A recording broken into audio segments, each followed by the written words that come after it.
Всем привет! Мы продолжаем наш музыкальный проект Камахана Live. В прошлом выпуске мы были в гостях у пост-рок группы Element of Dust. Если пропустили выпуск, он доступен по ссылке в описании. А сегодня мы покажем вам группу Neri Berry. Поддержите нас подпиской и комментариями. Приятного просмотра!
Почему ты подходишь ко мне, говоришь мне слова, я забыла, как дышать.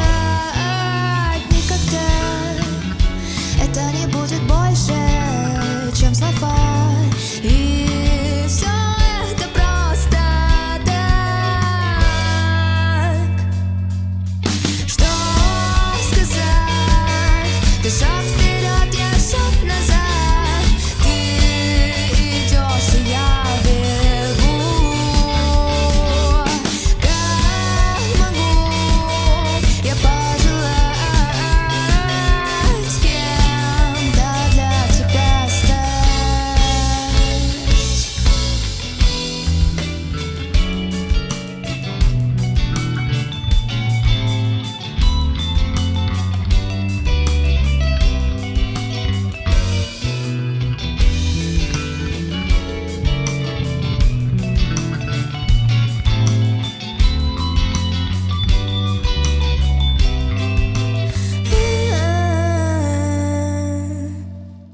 Я познакомилась с Кимом, с ребятами, с Сашей, и у нас была группа, вот, мы втроем. Мы поиграли так чуть-чуть, потом, как-то получилось, что разошлись. И спустя 4 года. Уже в прошлом году? Да, в прошлом году как-то случайно встретились и решили, а почему бы не сыграть? Тогда как раз должен был быть концерт «Поток».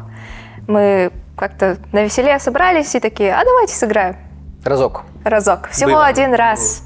Да, возродим ту самую группу 4-летней давности, и там был Илья. Вот, потом к нам присоединился Тимур. Так появились Neri Berry. Вы тогда уже выступили как Neri Berry, да? Нет, мы выступили под названием нашей старой группы. Выступили, как-то понравилось, мы как-то подружились и подумали, да, надо делать. Когда пришла идея назваться Neri Berry? После первого выступления или когда? На самом деле мы очень долго думали над названием, не было вообще никаких идей. Вот, и в какой-то день Ким написал, а давайте просто возьмем Каринин ник из Инстаграма. У меня тогда ник был Neri Berry. Я фанатка мультфильма «Ведьмочки», там есть чувиха злая Нариса. И еще я фанатка Чака Берри. Вот, Route 66. У него есть песня, да. И как-то вот так получилось, что Neri Berry. И чуваки такие, да, давайте. Вот, и теперь мы Neri Berry.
вечером греет что-то, что ты сказал.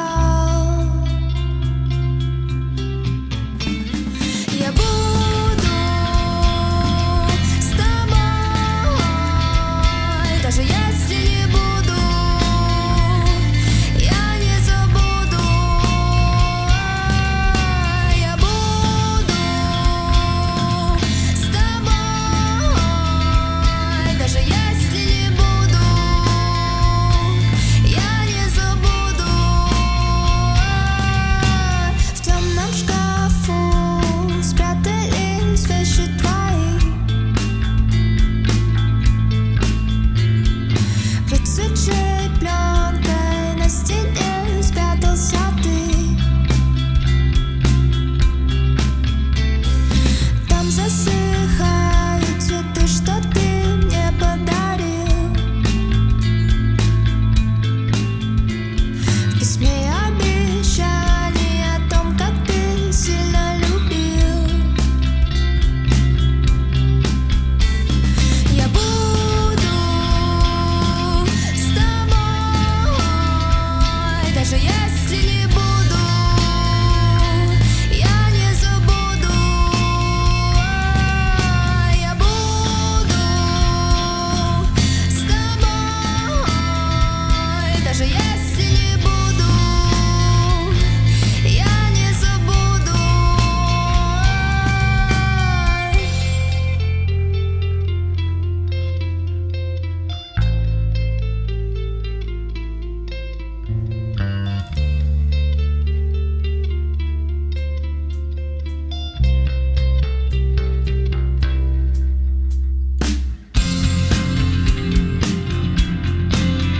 С тобой,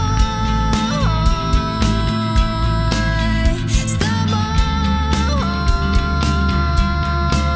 с тобой.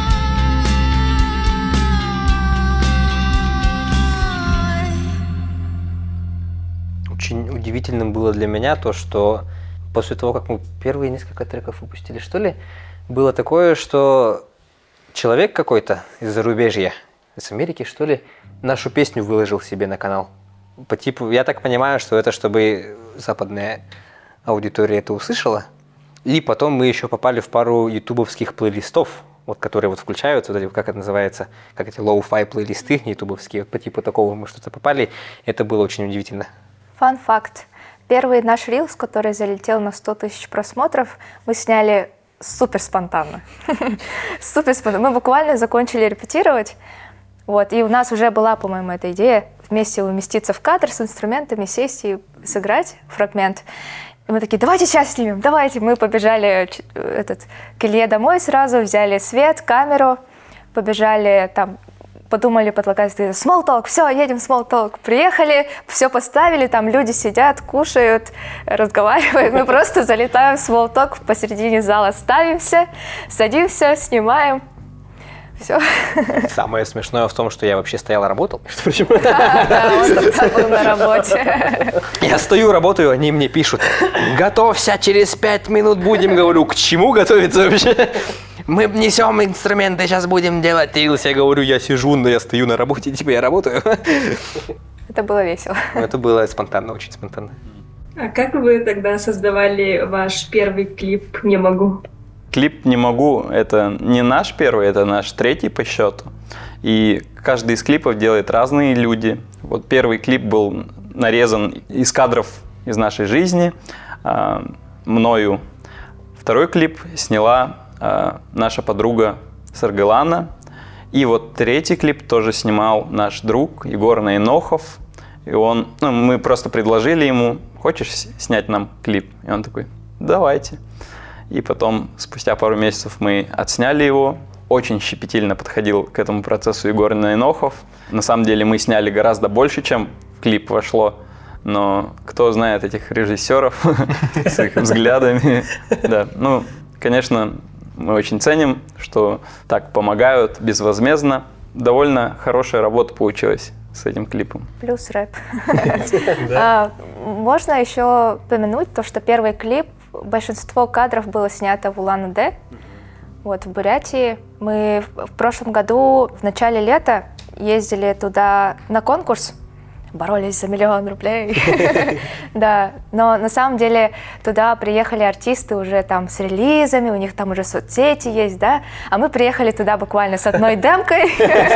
У нас в Инстаграме там на скорую руку что-то накидали, они открыли и просто такие, что это? Там Да. буквально было 6 подписчиков. Это мы и один наш друг. На самом деле, я думаю, что это было ключевое событие, потому что после этого конкурса мы приехали в Якутск и такие, все, и начали делать, и начали жестко делать. И как раз таки идею вертикальных видео, вы, наверное, все прекрасно помните Александра, Да. очень много нам про это говорил. Буквально после нашего выступления, там были жюри сидели, она такая, вертикальные видео, рилсы, обязательно ТикТок, рилсы всегда. И поэтому, да, и когда мы начали рилсы записывать, потом была очень смешная реакция от нее. Очень теплая, смешная реакция, мне очень понравилась. Она до сих пор реагирует. Да. Расскажите как раз тогда вот про ваши новые песни. Песни получились очень разные по окрасу, по настроению, по стилю. Есть песни вот конкретно про зиму, про то, что вот мы будем ждать, мы еще потерпим. Да. Есть песня про любовь, да, есть песня про грусть. В общем, это большой спектр эмоций на самом деле. Вообще все песни, они в основном, если смотреть на лирику, на смысл, то это эмоции человека. Потому что я сама люблю слушать песни, и когда они во мне откликаются. То есть я слушаю песни и думаю, вау, у меня так же. Это именно то, что трогает душу, за сердце, и то, что заставляет человека полюбить песню. И недавно заметили, что мы пишем музыку по настроению.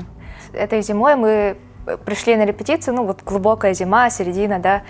Все пришли уставшие после работы, и мы пытались написать что-то вот веселое, летнее, что мы делали осенью, летом, и ничего не получалось. И потом Саша сказал, блин, а может нам не надо делать веселое сейчас? Я же вижу, типа, мы все уставшие, грустные, давайте сделаем что-то вот такое по настроению. И все, пошло-поехало. Мы за одну репетицию 2 песни написали, 3 песни.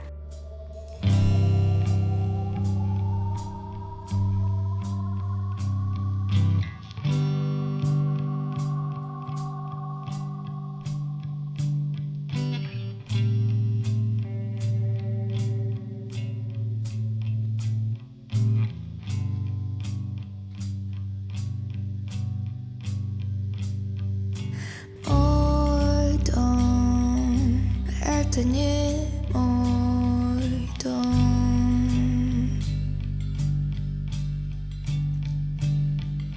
Лицо опустилось в горле камнем ком.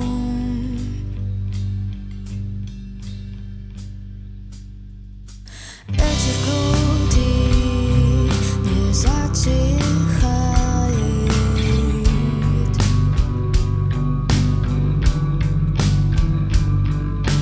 После 6 я задыхаюсь.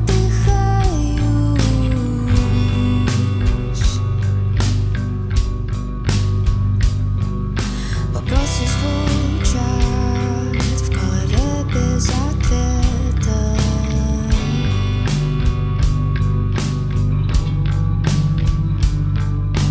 Чувства уходят незаметно.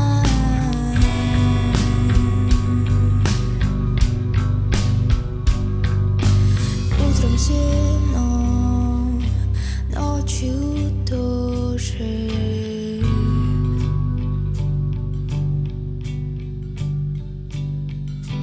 Днем без просвета дни похожи.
Якутии в целом довольно давно происходит такая волна рок-музыки, и некоторые это называют такой какой-то особенностью нашего края, потому что эти группы, они не могут себе позволить часто ездить в другие города, и из-за этого варимся, так сказать, в своем собственном соку, и из-за этого развиваемся уже как-то совсем иначе. То есть, если съездить в другие города, можно увидеть то, что у них музыка совершенно другая. Учитывая то, что у нас еще есть и свои традиции, свой язык, своя культура, это все становится одной большой причиной для того, чтобы делать что-то совсем не похожее ни на что другое.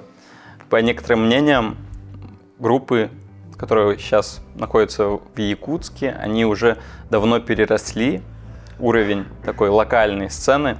Из-за этого многие творцы из Якутска, они получают широкое внимание, в том числе и также в кинематографе.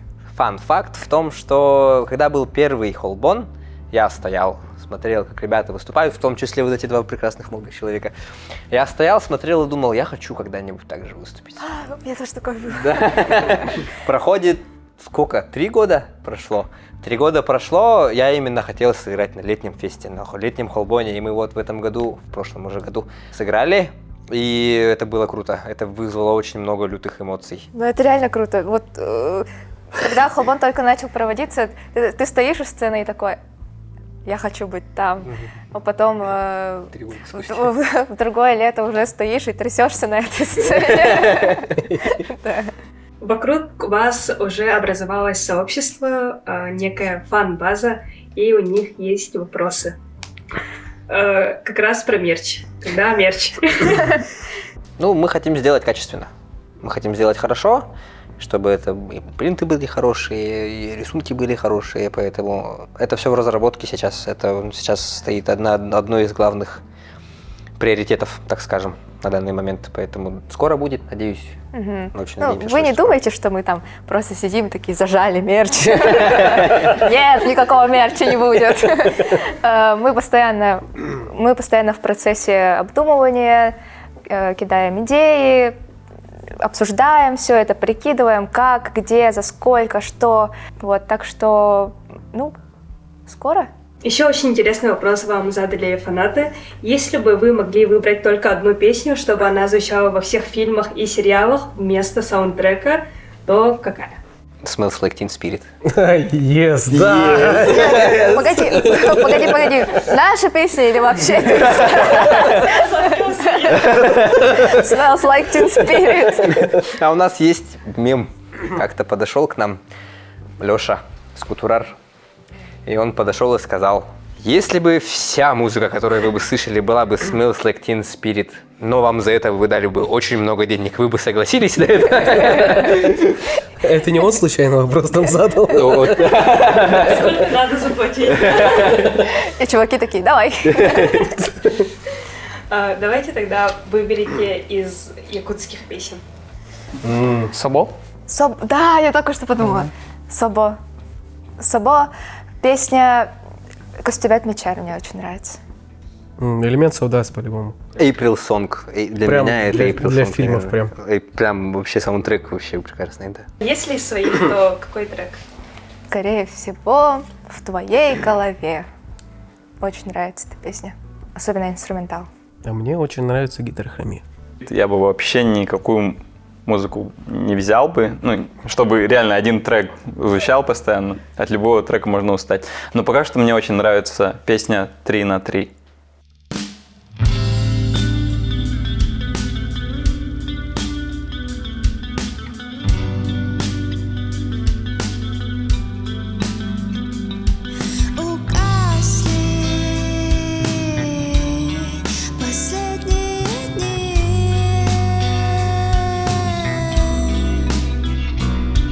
Отныне метели улицы опустели.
Что в планах у Нэри Берри?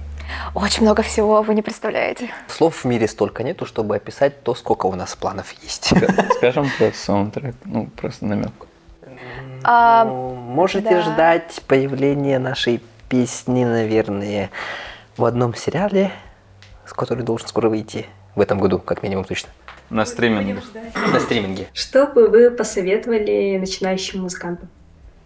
Если хочешь заниматься музыкой и как-то на этом зарабатывать, то нужно прям жестко стараться и очень много страдать в каком-то смысле. Ага. Это работа, это очень упорный труд, который требует дисциплины, тоже стабильности. То есть это не то, что там по вдохновению, там, когда что-то там навеет, вы сели, там написали хитяру, нет. Вы буквально собираетесь там стабильно в неделю 2-3 раза, пишете, помимо этого записываетесь, помимо этого сводите потом, и помимо этого делаете контент и планы наперед, и это очень большая комплексная работа. С такой позиции, как хобби, я могу посоветовать побольше писать музыки, побольше делать музыки, не зацикливаться на старом материале, потому что процесс развития происходит только когда набиваешь руку, когда появляется наслушанность. Чем больше пишешь, тем лучше. То есть, если какой-то трек там в моменте записи затянулся, лучше создавать новые. Даже не на моменте записи, а на моменте репетиции. Если у вас вы чувствуете, час сидите, но песня не идет, хотя бы там что-то сделали, оставьте на потом, начните что-то новое. И есть возможность, что она типа сразу пойдет следующая песня. И для ребят, которые играют в группах, хотят собрать группу, в какую-то группу войти, очень важная вещь, чтобы между вами была химия. У нас такая самая главная философия, наверное, вообще, которую мы всегда думаем. Самое главное, чтобы была химия. Да. Да, Тимур? Это вообще двусмысленно. Какой Да, Илья? На самом деле мы все, можно сказать, друзья? Ну как можно сказать? Ну мы друзья. Вообще всегда разговаривали. Ну, блин, сейчас нормально скажу. На самом деле мы все близкие друзья. Мы помимо того, что мы не только там, как на работу приходим на репетиции, нет, конечно, мы много тусуемся, собираемся, там в кино можем сходить, зарубиться в Майнкрафт. Ну, бывают у нас такие моменты обсессии, когда каждый вечер прибегаю, такие, Майнкрафт, Ким, ты запустил сервер? Запустил. Вот. Мы много чатимся, много общаемся, много делимся друг с другом. В целом, мне кажется, вот это именно то, что сделала Нэри Берри.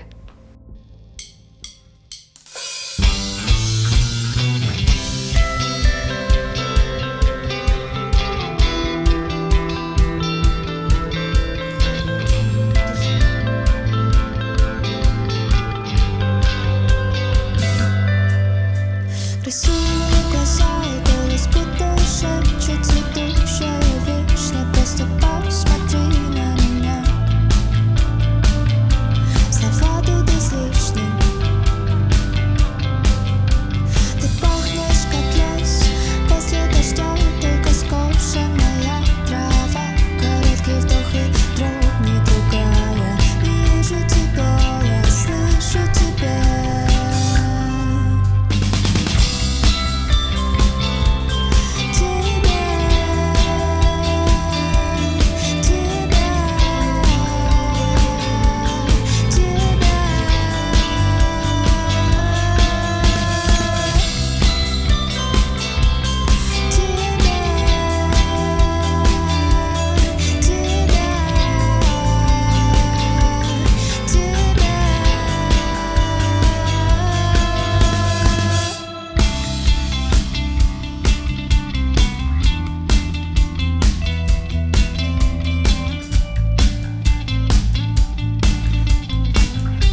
каждый из нас хочет оставить что-то после себя, привнести в этот мир что-то хорошее, светлое. Вот, допустим, Илья у нас преподаватель, вот, у нас тоже преподаватели, там, и каждый из нас, помимо музыки, даже вот старается что-то значимое делать. Вот. Ну и своей музыкой мы бы хотели привнести в этот мир что-то доброе, комфортное. Сделать так, чтобы те, кто слушает нашу музыку, наши слушатели, дорогие, могли, возможно, в некоторых наших песнях почувствовать то, что они не одни. А то, что, возможно, кто-то тоже так же чувствует себя. Ну, это был последний вопрос. Перед тем, как мы закончим, я хочу сказать спасибо вам, ребята, большое за то, что снимали, и спасибо вам, что вы нас слушаете. Большое спасибо. Спасибо. Спасибо, ребят, что пришли. Класс. Спасибо вам большое.